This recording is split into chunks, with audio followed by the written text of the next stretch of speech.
Here in the vegetable garden this morning, see what the rabbits might have eaten during the night. You know, they do nibble on things. Planted petunias to protect the squash and they ate the petunias. This raised bed, though, has been very productive. The Swiss chard are coming in very well. I didn't think the seed were good, so I planted them all and they all came up. The same thing occurred with the bok choy. I thought those seeds were pretty old, and so I planted them all, and we've been having salads of thinnings.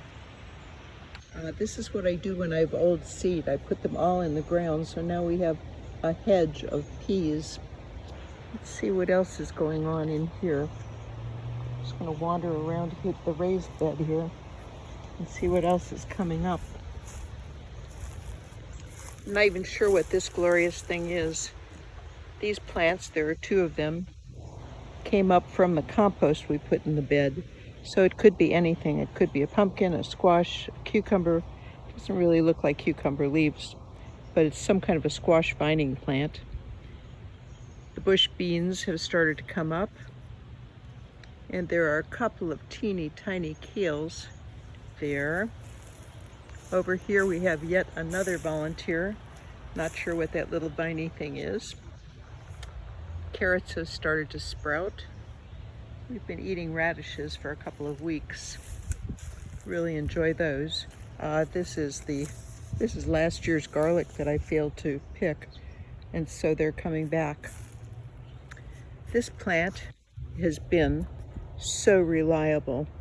This is sorrel, and it's a perennial plant and a lovely salad green, a little bit bitter, so you want to mix it with other things.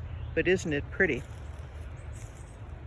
Those are last year's bunching onions, and I have planted some new bunching onions because they take such a long time to get up to size. I don't know if you can see that little gathering of little baby bunching onions. The seeds have started to sprout. So this is all good. We're eating out of the garden. I love eating fresh things out of the garden. This is our pot of raspberries. We'll see if we get any of those this year. Usually the chipmunks eat them all. This is a big guy jalapeno pepper coming up in its cage. And again, I overplanted the cucumbers, and so there are a whole lot of them coming up in this pot. These are bush cucumbers, and so they won't be vining too far away from where they are now. Gotta love the vegetable garden. So many good things to eat. Larry wanted a salad tonight, and it looks like he's going to get it.